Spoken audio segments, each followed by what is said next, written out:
우리가 택시를 잡지 못하는 이유, 제가 주목한 퍼센트는요. 바로 47%입니다. 택시 수요가 많이 몰리는 시각인 밤 12시.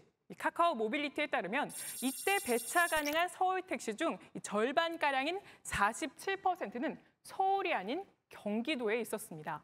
이 택시 입장에선 손님이 몰리는 시간에 이왕이면 장거리 손님을 받겠다며 경기도에 가 있는 겁니다.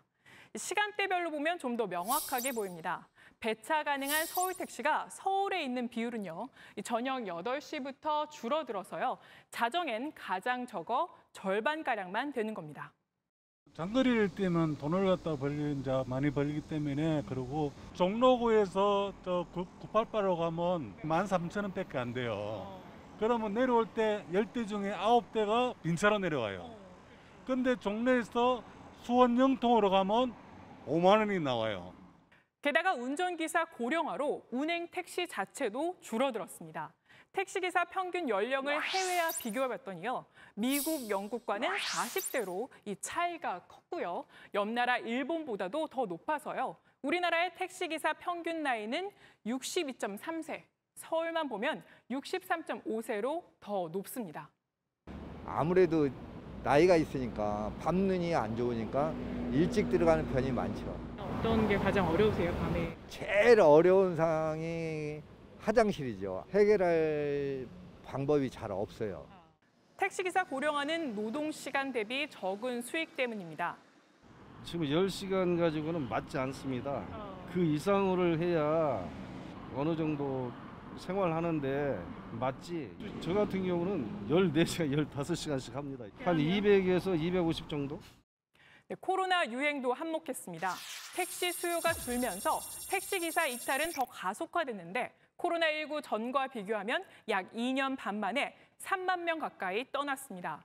대부분 법인 택시 기사들이 줄면서 서울의 법인 택시 가동률은 올해 1분기 기준 31.5%까지 떨어졌습니다. 정부는 이르면 9월까지 대안을 마련하겠다는 입장입니다. 무엇보다 심야에 부족한 택시를 늘리는 게 핵심입니다. 밤 10시부터 새벽 2시까지 심야 요금을 더 받는 탄력 요금제나 이틀 일하고 하루 쉬는 3부제 폐지 등이 검토됩니다. 하지만 효과는 미지수입니다. 그게 임시는 뭐 효과 있을런가 몰라도 조금 시간이 되다 보면은 마찬가지라고 생각합니다. 저는. 필요에 지치다 보니까 어려우니까 또 쉬는 분도 있어요. 아예 택시 요금 자체를 현실화해야 한다는 목소리도 나옵니다. 국내의 택시 요금, 임금 자체가 워낙 낮다 보니까 젊은 층은 물론이고 이 진입을 안 한다는 겁니다. 도리어 배달업이나 택배업이 훨씬 더 노동 강도는 크지만 수익이 크다는 뜻이기 때문에 유혹 프로그램이 필요해요. 그래서 지자체에서 인센티브를 주는 방법을 만든다든지 일종의 지방세를 가지고 지원해 주는 방법이죠. 평균 택시 요금도 해외와 비교하면 20분 주행 시 우리나라 택시 평균 요금은 7.44달러로 미국과 영국의 절반에도 못 미치고요. 일본에 비해선 약 3분의 1 수준도 안 됩니다.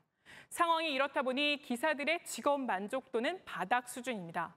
서울연구원의 직업 만족도 조사에서 택시기사들은 약 15.2%만 직업에 만족한다고 응답했습니다. 열악한 근무 여건이 해결되지 않으면 서울 기준 심야에 부족한 4,000대 넘는 택시를 채우기는 쉽지 않아 보입니다. 지금까지 퍼센트의 안지연이었습니다.